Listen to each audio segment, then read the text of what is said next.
Bueno, pues estaré yo hablando sobre las profecías de Daniel 2, explicándolas de un modo que un niño de preescolar o alguien que nunca ha leído la Biblia las entienda perfectamente. Yo no vengo aquí para complejizarle la situación, sino para hacerse lo difícil fácil y que usted lo entienda. Pero vamos a analizar las profecías de Daniel no solamente a partir de un lente espiritual, sino también a partir de un lente histórico, político y social y cultural, porque estas profecías fueron dadas dentro de un marco, dentro de estos contextos que acabo de decir.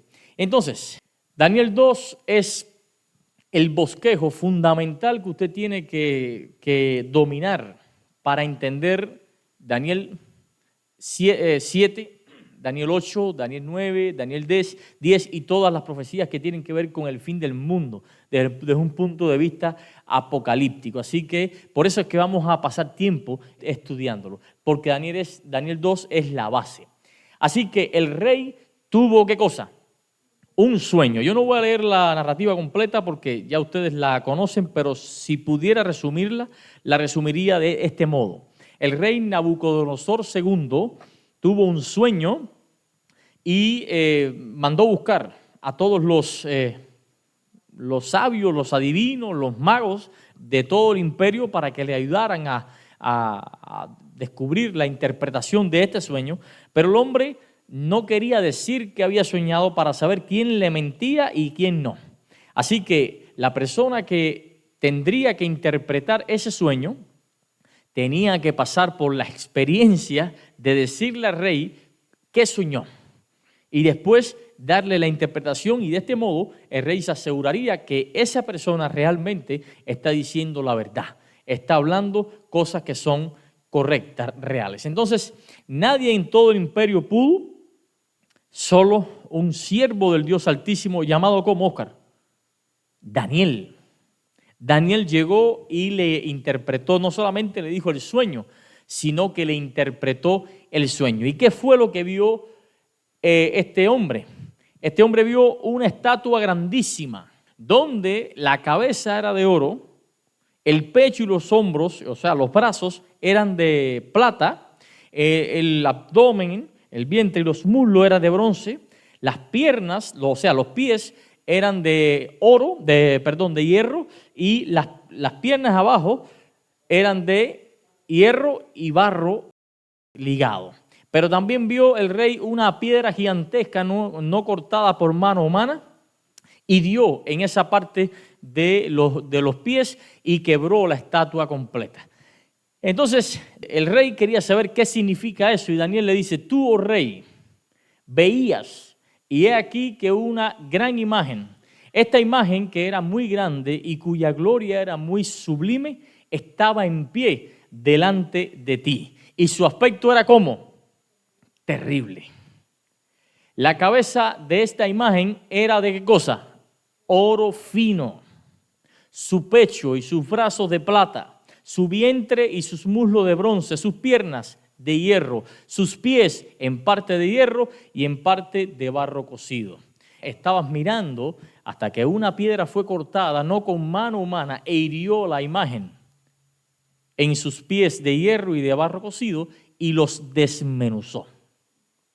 Entonces fueron desmenuzados también el hierro, el barro cocido, el bronce, la plata y el oro, y fueron como tamo de las eras del verano. Y se los llevó el viento sin que de ellos quedara rastro alguno. Pero la piedra que hirió a la imagen fue hecha un gran monte que llenó toda la tierra. Tengamos en cuenta que monte, desde el punto de vista simbólico en la Biblia, cuando se refiere a monte, se refiere a gloria de Dios. O sea, que la gloria de Dios llenó, ¿qué cosa? Toda la tierra. Eso está en Daniel capítulo 2, verso el 31 al 35. Y sucede que este hombre ve la cabeza de oro. Pero ¿cómo sabe él que la cabeza de oro es Babilonia? Precisamente porque Daniel se lo dijo. Le dijo que esa cabeza de oro, dice Daniel 2:38, tú eres aquella cabeza de oro. Ahora bien, Babilonia era un imperio o un reino extremadamente hermoso. Ahí tenía los bellos jardines colgantes, tenía el Éufrates rodeando la capital, era un centro de negocios increíble, era un lugar bien próspero, hermoso, con una cultura religiosa bien arraigada en la población y con historias muy atractivas, ¿no? Entonces, este imperio babilónico nace desde el año 605 hasta el año 539 a.C. Ahora bien, es válido mencionar que esta profecía de Daniel 2, en unos pocos capítulos, abarca desde el año 605 hasta nuestros días, hasta este año 2025, alrededor de 2630 años. Imagínense qué capacidad tiene Dios de ver el futuro, de adelantarse, cosa que nadie, ni Nostradamus pudo tanto. Dios cuenta de forma bien resumida la historia de esta humanidad, los puntos más relevantes, las señales más distinguidas desde el año 605 hasta la venida de Cristo, que es la piedra, la gran piedra, y lo vamos a estudiar un poco más adelante, que corta esa estatua. Pero hasta hoy Cristo no ha venido y han pasado ya 2630 años aproximadamente. ¿Y cómo Babilonia llegó al poder? Bueno, según la historia, la situación comienza en la batalla de Carquemis, en el año 605, está registrado ahí en Jeremías 46:2. El caso es que en esa época el imperio egipcio era quien tenía el dominio de toda la tierra. Era tan fuerte el imperio egipcio en ese tiempo que dominaba incluso hasta los asirios, que ya del imperio asirio lo que quedaba era como decimos, un restrojo, algo que era bien dominable, era bien manejable. Entonces, en Carquemis, Nabucodonosor II se enfrenta con sus tropas a Necao, que era el faraón de turno en esa dinastía, y bueno, resulta que termina avasallándolo completamente, arrasando con las fuerzas egipcias y toma el control automáticamente. Y Necao había puesto a Joacim o Joaquim, como se describe en la Biblia con varios nombres, lo había puesto como rey de Judá, como un gobernador, ¿no? A las órdenes del imperio egipcio. Pero ahora el rey Nabucodonosor, al acabar con Necao y con todo el imperio egipcio, toma dominio de toda la zona aquella, pero mantiene a Joacim en el mandato del reino de Judá. Resulta que cuando Nabucodonosor iba también a arrasar con Judá, con toda Jerusalén y con toda esa zona, se entera de que su padre, Nabopolassar, había muerto. Y él automáticamente se ve obligado a interrumpir la campaña militar que estaba llevando a cabo con bastante éxito y decide regresar hacia Babilonia para evitar que otra gente sucumba o que él sucumba porque otras personas asumieron el trono por él y le arrebaten el dominio desde Babilonia, estando él en campañas militares. Así que va hacia Babilonia, reafirma su poderío allí, entonces regresa en el mismo 605 a Judá. Y allí entonces le da todas las tareas y los mandatos que tenía que cumplir Joacim, el cual al principio lo acepta, pero después se rebela. Todo esto está escrito en la Biblia. Se rebela contra Nabucodonosor y automáticamente en el 604 comienza la primera deportación como medida a tomar por la actitud del rey Joacim en Judá. Y deportan a los príncipes y todas estas cuestiones, cumpliéndose así la profecía que está en Jeremías capítulo 25, versos del 8 al 11, donde dice: por tanto, así ha dicho Jehová de los ejércitos, por cuanto no habéis oído mis palabras, he aquí enviaré y tomaré a todas las tribus del norte, dice Jehová, y a Nabucodonosor, rey de Babilonia. Miren esto, cómo varias profecías se entrelazan, porque cuando hablamos de Daniel 2, decimos esto significa aquello, aquello significa lo otro y lo dejamos allí. Pero hay mucha tela por donde cortar aquí desde el punto de vista histórico y otras profecías que emitieron profetas de ese tiempo también, hablando sobre estas situaciones. Y los destruiré. Y los pondré por escarnio y por burla y en desolación perpetua, y haré que desaparezca de entre ellos la voz de gozo y la voz de alegría, la voz de desposado y la voz de desposada, ruido de molino y ruido de lámpara. Y toda esta tierra será puesta en ruinas, en espanto. Servirán a estas naciones al rey de ¿quién? De Babilonia. ¿Cuántos años? 70 años. Se cumple el inicio de esa profecía, pero iban a pasar supuestamente, según Jeremías, 70 años que iba a estar Judá en dominio del imperio babilónico. Vamos a ver si de verdad se cumple, ¿no? Y así ocurre la primera deportación. Ahora resulta que esta no es la primera deportación o la única deportación que va a ser Nabucodonosor. Nabucodonosor va a hacer 3 deportaciones. Primera deportación fue en el 605, tras la batalla de Carquemis, Babilonia se impone sobre Egipto y toma control de Judá. En esta deportación primera se llevan cautivos a jóvenes nobles, entre ellos ¿quiénes? Daniel y los jóvenes hebreos, que eran personas de la élite, ¿no? Según Daniel 1 al 6. Y se inicia la dominación babilónica sobre Judá predicha por el profeta Jeremías. Entonces la segunda deportación fue en el año 597. Nabucodonosor fue vaciando Judá completa, ¿no? En el 597 el rey Joacim de Judá se rebela contra Babilonia. En respuesta, Nabucodonosor sitia Jerusalén y la somete. Lo que les había hablado, solo que ahora rectifico el año. Fue en el 597. Y en esta deportación se lleva al rey Joacim o Joacim y a la élite también de Judá, incluyendo al profeta ¿quién? Ezequiel. Fíjate, ya vemos a Daniel, vemos al profeta Ezequiel, según Segundo de Reyes 24, 10 al 16, pero también hay otro profeta, que es ¿quién? Jeremías. Está vivo todavía Jeremías. Entonces se colocó a Sedequías como rey vasallo en Judá. Y viene una tercera deportación en el año 586 a.C. porque Sedequías se rebela contra Babilonia y Nabucodonosor regresa y toma control, destruye Jerusalén y el templo de Salomón también. Y hace la tercera deportación y entonces aquí se lleva también a los pobres y solamente deja a unos sin casa, a unos inservibles allí en Jerusalén. Pero en la tercera deportación, desde la primera deportación, el profeta Jeremías no aparece en escena. ¿Saben por qué? Porque estaba preso. Jeremías estaba preso. Y es en la tercera deportación, cuando Nabucodonosor toma Jerusalén, acaba con Jerusalén, destruye el templo y se empieza a llevar a todos los que quedaban, que se da cuenta que hay prisiones llenas con prisioneros y los suelta allí. Pero eran personas tan inservibles, tan insignificantes, que Nabucodonosor dijo, bueno, ¿para qué me voy a llevar yo esta escoria para Babilonia?